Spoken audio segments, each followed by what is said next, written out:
welcome to my channel. I'm Tiffany, a retired librarian turned homeschool mom, and in this video we're going to look at the third installment in the Harry Potter series by J.K. Rowling, Harry Potter and the Prisoner of Azkaban.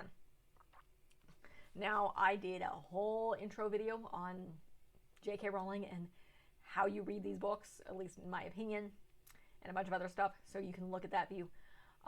Look at that video. I also covered the first two books already. So, my only comment in this video, as I do with pretty much all the book reviews when it comes to this series, is if you don't already own them, buy them used. Support your local library, borrow them from the local library, buy them from their book sale because they probably exist, or go to a local used bookstore. They're probably everywhere. Don't support J.K. Rowling's financially and her bigotry, no matter how little it is. So these books are still decent, despite J.K. Rowling going crazy, or possibly already being crazy. I'm not quite sure. So let's look at this book. So this is actually my favorite. This is Harry Potter and the Prisoner of Azkaban. So this came out in 1999. So it looks like the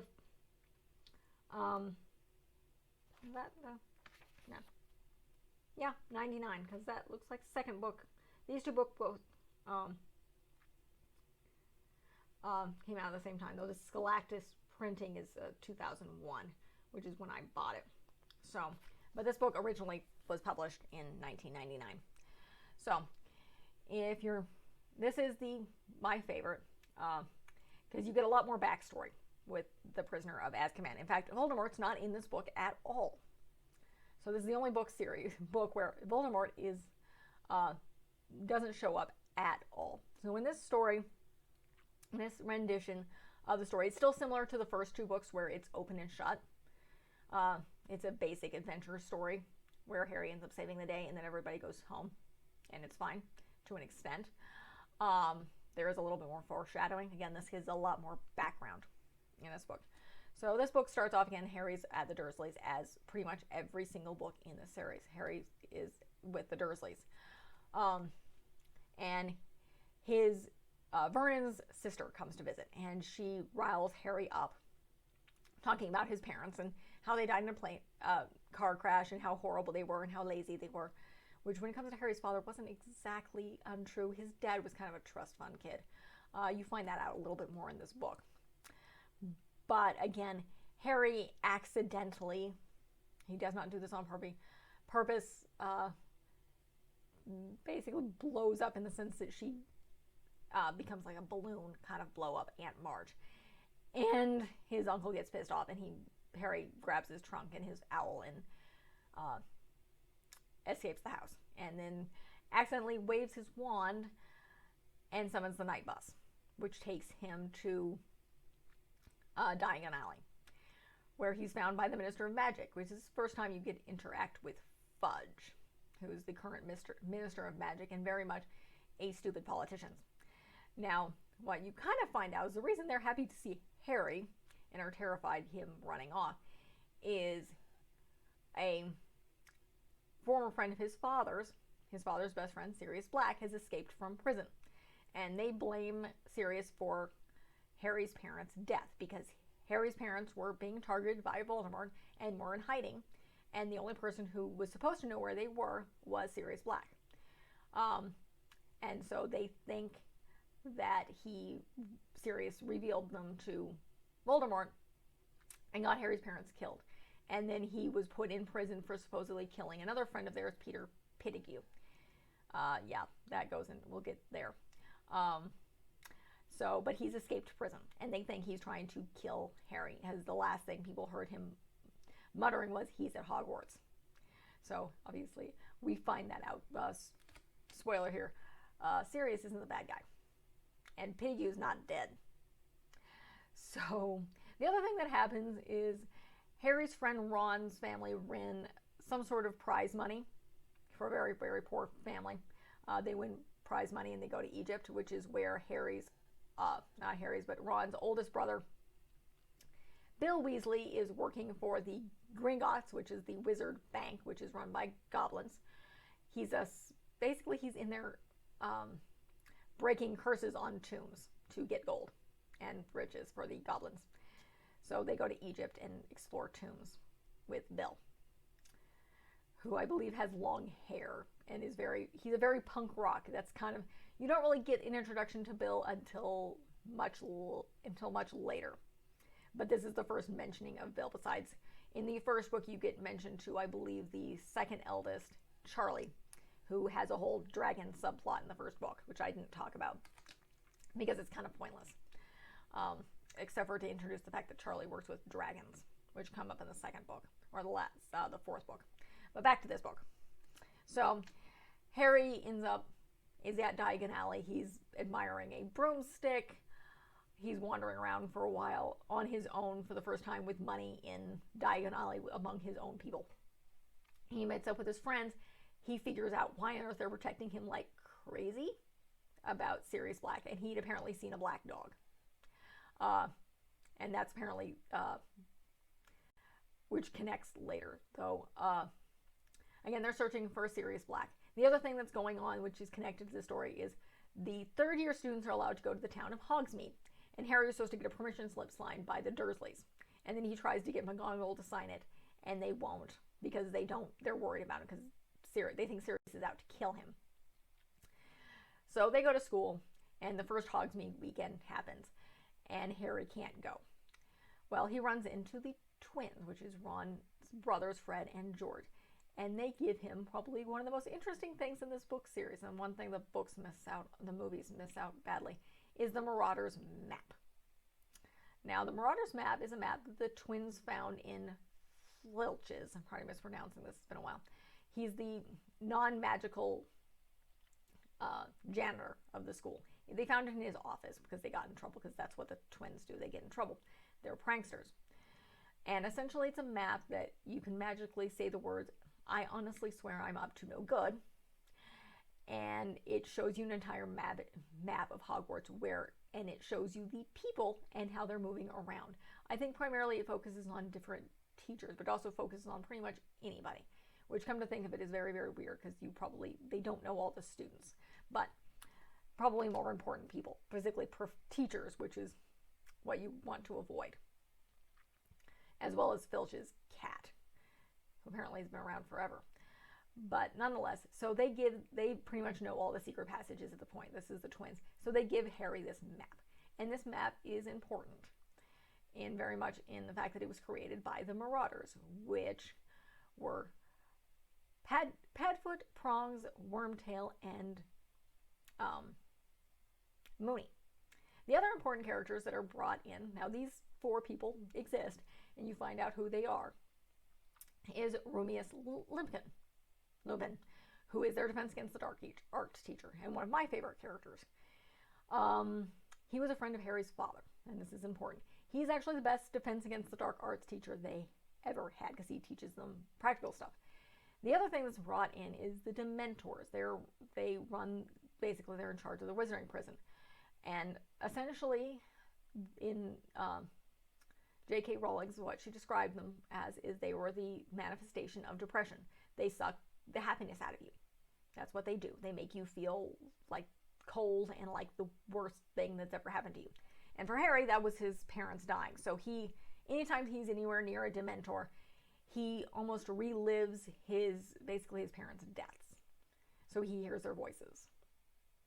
And again, he's longing for his parents and longing for that type of family. So he kind of seeks them out to an extent. But he's also trying to figure out how to defeat them, because he collapses anytime they're near, and essentially he's trying to play Quidditch and he's trying to be in school. So they're irritating. Though they're not on the school grounds. They're allowed to roam around looking for Black. So he bonds with Lupin, because Lupin's trying to train him how to create a Patronus, which is essentially the manifestation of pure happiness. And that can essentially chase off the Dementors. And it's a very, very powerful piece of magic that normally third years couldn't do. So it also comes in the form of your spirit animal. That's what its final form is. So this kind of goes on. Harry's learning how to try to defeat the Dementors, because they make him pass out. Eventually, oddly enough, he does. And then they're hiding from Sirius Black. He's learning about this map and going to Hogsmeade and stuff that's going on. And there's not a lot of dark stuff, I suppose, that actually happens at the school. It's more Snape's being sneaky and very, very cranky. Certainly doesn't like Lupin. Nobody quite knows why. Well, at least the kids don't. Lupin pretty much, and Dumbledore have told Harry that basically Lupin was a friend of his father, of Harry's father's, and Harry's father saved Snape's life, and Snape is pissed off at that because he hates his father. They were very much rivals at the school. So the other thing that's going on is Hagrid, who is now a teacher, because in the previous book he was not only let out of prison, but he was exonerated from the whole Chamber of Secrets thing, so now he can be a teacher and practice magic. So he's now the magical creatures teacher. And he introduces them to hippogriffs, including one by the name of Buckbeak, who unfortunately gets pissed off and scratches Malfoy, and then they're going to kill him because they think it's dangerous. So Buckbeak is part of this. So what ends up happening is they're going to, despite Hagrid trying and Dumbledore trying, they're going to execute Buckbeak because, of course, the Malfoys are very, very powerful, and Fudge has no spine. And they're, again, still searching for Black. So the day, essentially, that, no, I'm mentally getting ahead of myself. One more other character that's interacted that we need to pay attention to is one, Ron's rat, which has been around since the first book, which is Scabbers, not his real name. And Hermione ends up getting a cat by the name of Crookshanks. Crookshanks is very intelligent, and I'm a cat person, so this character is very interesting and very intelligent. So Crookshanks, Ron and Hermione end up fighting because Crookshanks is trying to capture or kill Scabbers, not his real name. Yeah, this is what's connected. These is why these two creatures are very, very important, because they're not what they seem. So basically, I'm guessing it's near the end of the school year, because it always is with these books. It's near the end of the school year. Buckbeak is going to be executed. Harry and Ron and Hermione go to comfort Hagrid. They leave, and while they're hiding, basically waiting for the execution, Scabbers shows up, and Ron had thought the cat had killed him. He didn't. And then, Scabbers ended up running off toward the Weeping Willow. So, Harry, Ron, Hermione, and then, basically, a dog shows up and drags Ron into the Weeping Willow. So, Harry and Hermione try to go rescue him, and they somehow get into, after fighting the whacking magical tree here, they get inside, and basically the black dog that Harry has periodically been seeing is not a black dog. It's Sirius Black, who can transform into a large black dog. And then Lupin shows up, and you get the whole backstory. So the Marauders were James, Sirius, Lupin, and Peter Pettigrew. So it turns out Lupin, as is kind of, you can catch by his name, is a werewolf. He was bitten as a child and turned into a werewolf. And there's a whole backstory of how he was able to come to school. It surrounds the tree, and he had to do horrible transformations every month. And his friends eventually figure it out. And basically James and Sirius, along with, they drag Pettigrew around because Pettigrew's an idiot and just kind of a hanger-on. He likes power, which is important. So you get the whole backstory of how they became Amigai, which is a very dangerous thing. Rowling has some, I already own them, where she explains it. She created books at one point in time on their spell books. It's very, very difficult to become an Amigai. It's very dangerous. It takes a very, very long time. But they do this by, I think, around their 3rd or 4th year. And then that's how they create the Marauders map, because they both, basically Sirius and James, become such large animals that they can control a werewolf. And so they wander around, and Pettigrew's a rat. So you get where we're going here. Yeah, Scabbers is Pettigrew. He's not dead. he's been hanging out with the Weasleys for all this time, and that's why Sirius escaped. He saw Fudge came in to tour the prison and left his newspaper, and there was a picture of Ron with scabbers on his shoulder, and Sirius basically realized Pettigrew was at Hogwarts with Harry. And because Sirius was his godfather, Sirius wants to protect Harry. Unfortunately, what happens is Lupin, who's supposed to be drinking a potion created by Snape to basically turn him into a harmless wolf, which is something that's a relatively new discovery, he doesn't drink his potion. He turns into a giant werewolf. Snape shows up. All this story comes out. Snape's pissed off. He doesn't care. He wants Black dead because Black bullied him like crazy in school. And he's still pissed off about it. So he wants Black dead. And Lupin goes crazy. Black is dragged back to the castle with Snape to be essentially have his soul sucked out by the Dementors. And they're in the hospital wing because Ron's been injured. And Dumbledore does, basically, he, very cryptic that he always is, he's irritating, tells Hermione something. It's like, if you go back 3 hours, you might be able to save two lives this night.